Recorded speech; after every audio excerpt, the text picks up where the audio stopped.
What's going on, everybody? Jesse here, and in today's episode we're going to get started on the inventory system.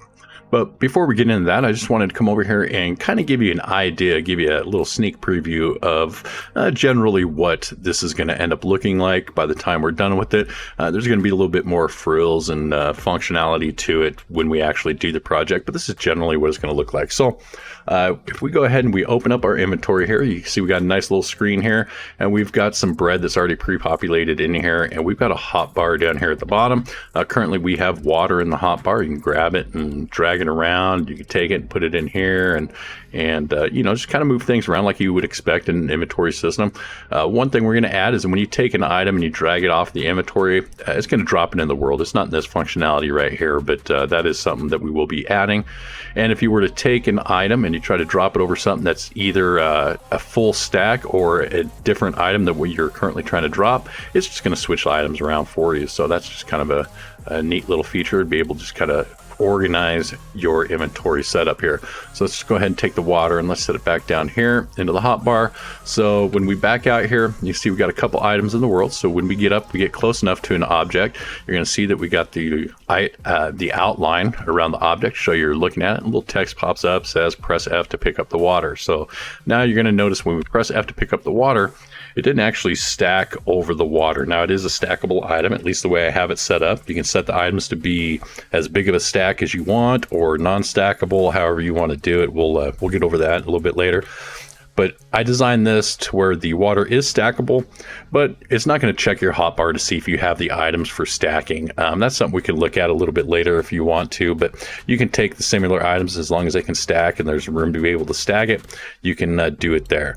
And one of the other functions we're going to be able to do, or we're going to do in this, is we're going to make it to where you can split the items in the inventory. So we could take this, split this into one bottle a piece.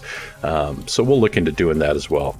So now if we come over here, and we see we got the press F to pick up the bread. This is representative of bread, so we pick that up, jump back in our inventory, and you will see that it did stack.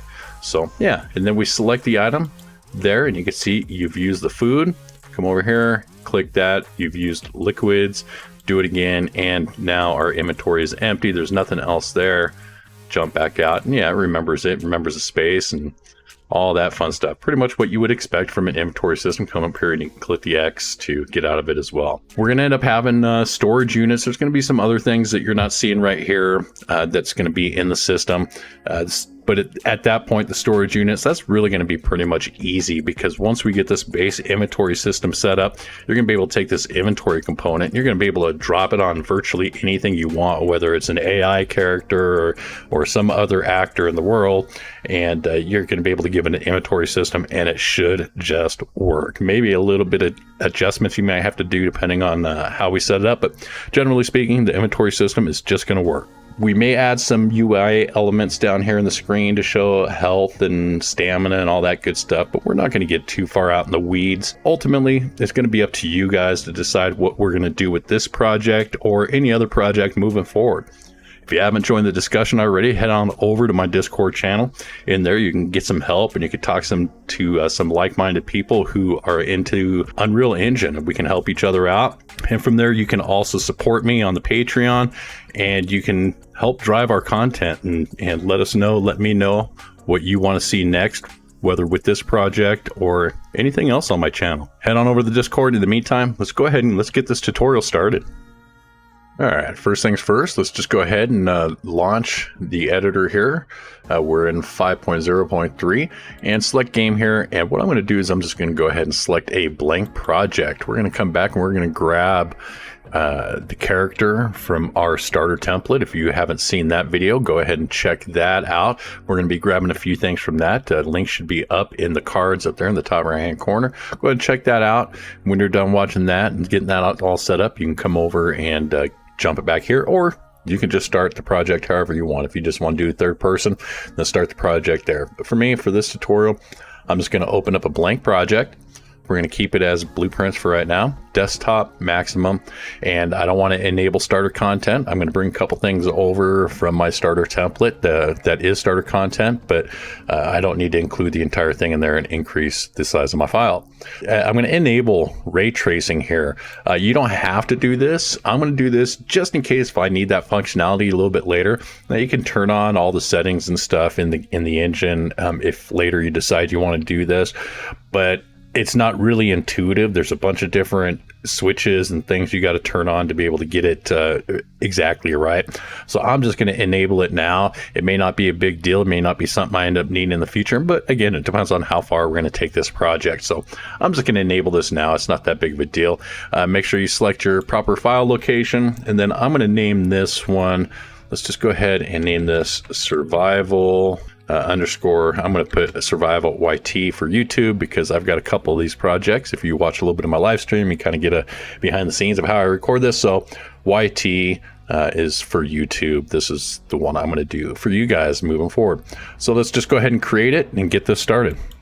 All right, so as we get started here, I just want to let you know what to expect from this series moving forward. I'm going to try to keep all videos down around about 15 to 25 minutes or so. Try to knock them down into some bite-sized chunks for everybody, because any longer than that, really, everybody starts getting bored with it, and it just increases production time for me. So I'm just going to try to keep it around in there. I'm not going to stress out too bad if I'm a little bit short or a little bit long, but we're just going to try to nibble it down and just kind of get through these videos. With that out of the way, let's just go ahead. I've got my starter template project open here, so let's just go ahead and grab that. And then from here, I think what we're going to go ahead and do is I'm going to come in here to the character. I think I want to use the true first person character that we created here. If you haven't seen this video on how I set up my starter template, or why you should even have a starter template, then just go ahead and go check that out. Link will be up in the card somewhere up there. You can go check on that, or you can import or start your own character, however you want to do it. But for this tutorial, if you want to follow along, I'm just going to grab this true first person character here, come over here into the blueprints, right click on the character, asset actions, hit migrate. Now if you watch my video that I just described, then you'll know that when migrating this over, Epic likes to try to throw in a bunch of extra stuff. So let's just go ahead and run through this. We don't want the control rig because it's going to migrate anyways. We just don't want this. We don't need that. And come down here. This is just fine. We want the Manny animations, the character. This hero we don't want. It's just doubling up the meshes on us for some reason. The mannequins, we don't want Quinn. So let's just go ahead and delete that. And the rest of this should be pretty good. Exactly what we need in the folders that we want. So just run through it, double check. Yep. Okay. Come in here and find the project. We were just in it, but find the project you want to migrate it to. Survival YT for me.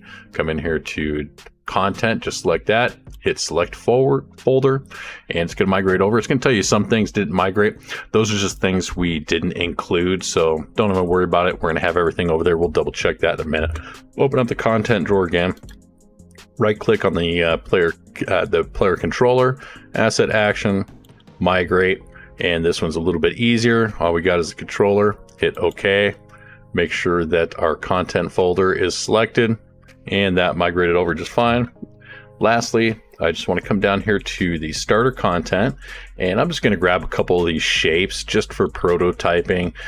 So let's see, let's just grab a cone, shape, cube, cylinder, and let's just grab this narrow cap. So we can always come back and add some more stuff we want or model our own things.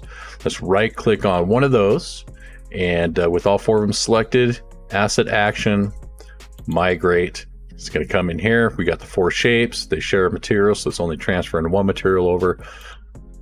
Okay, and make sure content and select folder. There we go. So let's go ahead and jump on back to the other project here.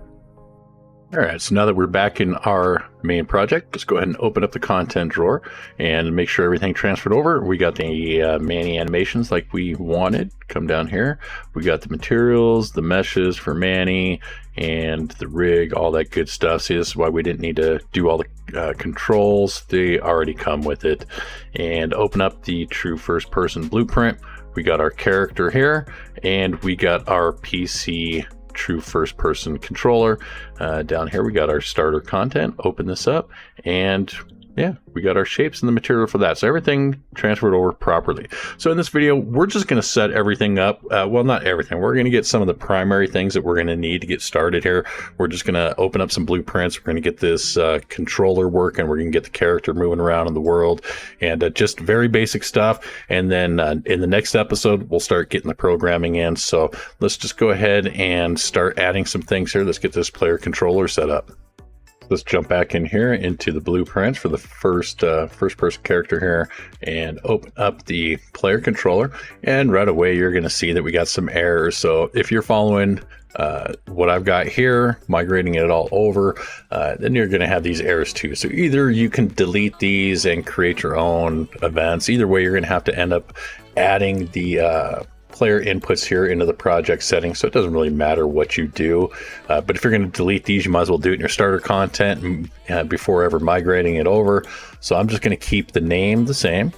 And just so you guys can see what's going on and make it a little easier for me to read these, then I'm just going to keep this window here. Select input. So now we've got these are access mapping, so we're just going to add the access mappings for these. Now these are for the gamepad. I'm not going to hook up a gamepad right now, but I'm going to just go ahead and set up the controller, because at some point I may end up adding the controller depending on how far we get in this project. So I'm just going to add these here. Remember, these are access mappings, and then down here we've got the jump, which will be the action mapping, so you have to set that up as well. So let's just go ahead. We'll do this first one here with you, and then I'll let you just kind of run and do your own stuff. So access mapping for the first one. Now, again, if you're following this one, this is the default action event from Epic. So there is some spaces in here, every word, and the slash has a space. So we'll go turn, right, slash, left, gamepad. And then down here for the control, this is actually, I believe, gamepad, right stick, right and left. I believe that would be the X axis. Let's go ahead and add another one. We'll do this one.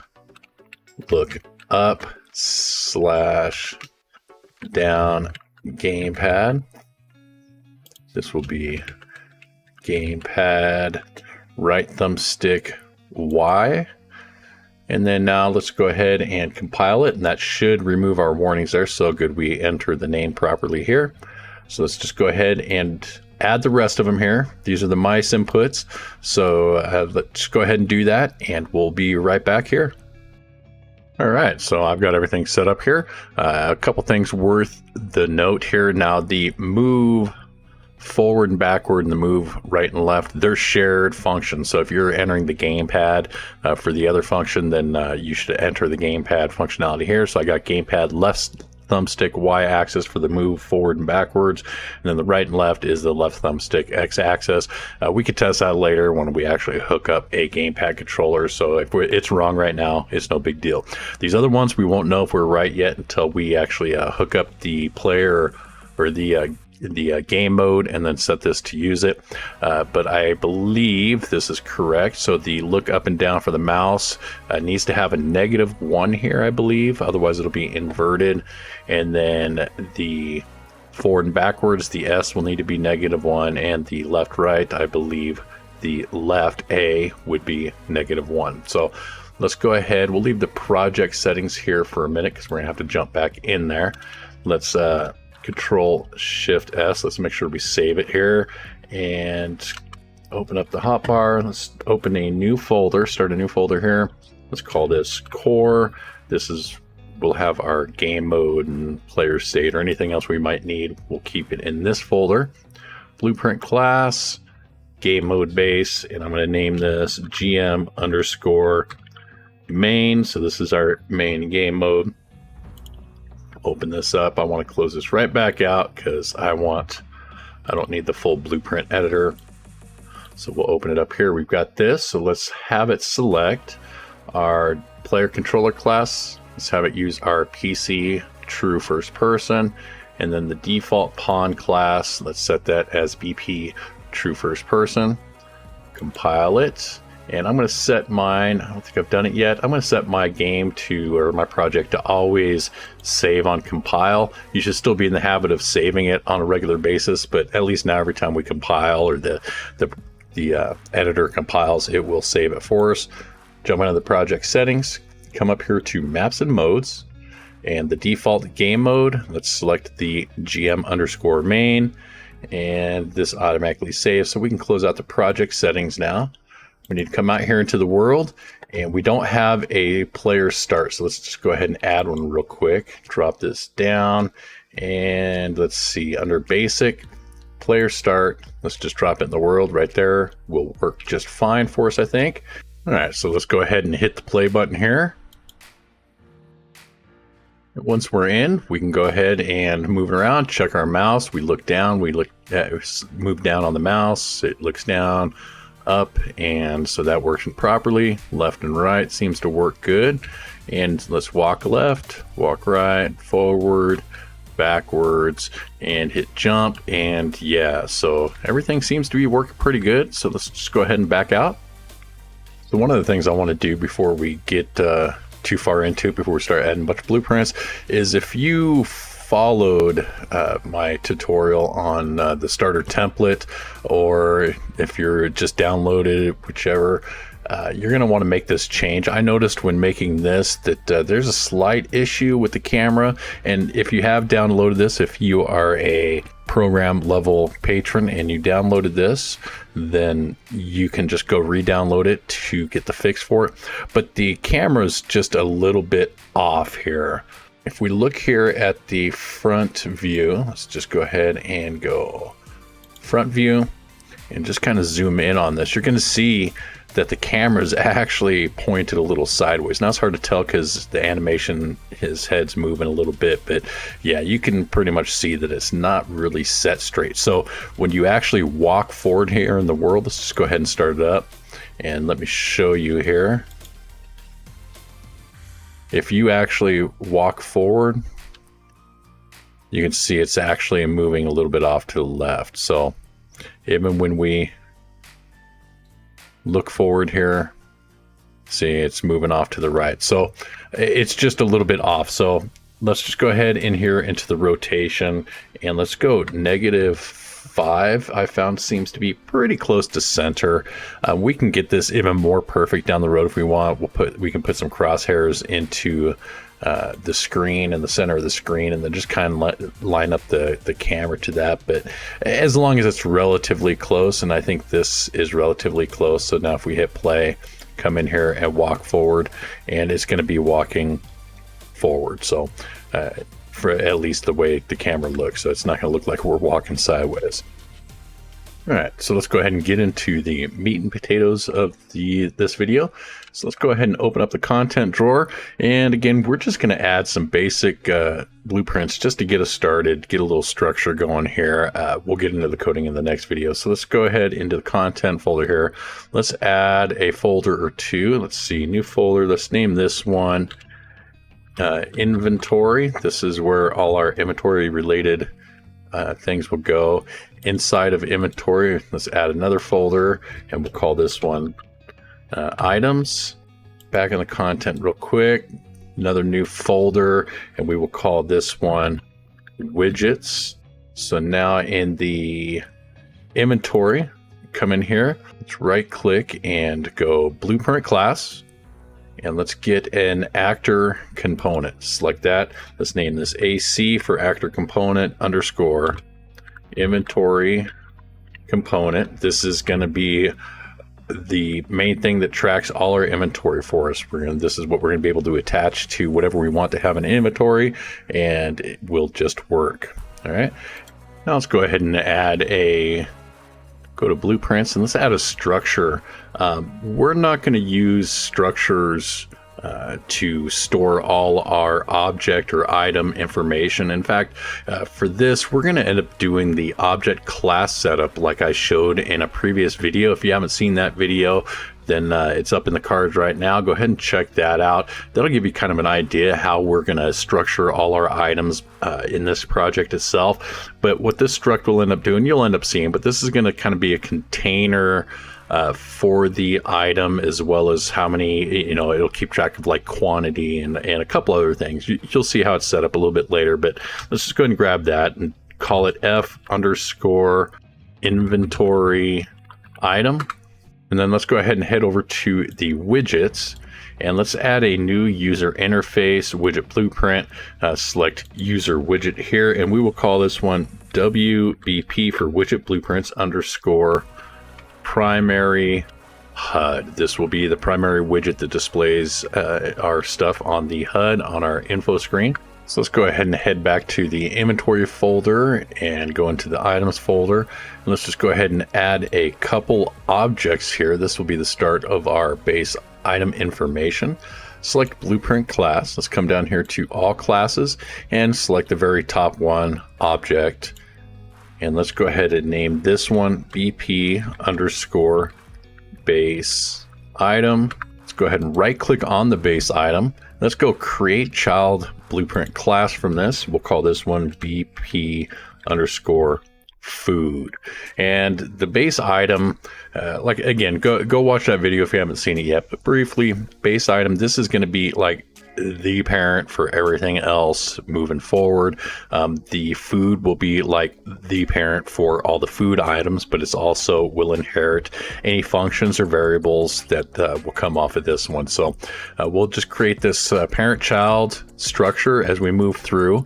And let's go ahead and actually, while we're at it, let's right click and choose a blueprint class. We're going to go ahead and go actor, and let's call this BP _ world item. Yeah, that sounds like a good name to me. And what this will actually end up being, this is what will be in the world. Whenever we want an item to be in the world, this one actor is all we're going to need. We're going to use this to get the information from one of the children off of this base item. We want to say necessary to the food because there's going to probably be a bunch of different items that are children of this base item. So anything that we want in the world that is a child of this base item will be displayed by this one blueprint. So I think that's pretty much it for this video. In the next one, we're going to start getting into it. We're going to start adding some functionality and some codes and the variables, and we're really going to just kind of dive headfirst into it in the next episode. So I'd like to thank everybody for stopping by, especially my patrons. I really appreciate everything that you guys have done to help me out and support the channel. And I want to thank everybody who's come over and joined the Discord. If you haven't joined the Discord yet, come on over and check that out. If you'd like to support the channel, then, well, look down in the description as well. There's a link to the Patreon. There's a link to the Discord. Come on over, join the discussion. We're over there having a good time. We're coming up with some good game ideas, and you can come over and you can help decide what content is on the channel and how my projects progress from this point forward. So yeah, come on over, check it out. What's the worst that can happen? All right, well, again, thanks for stopping by. Much love. Peace.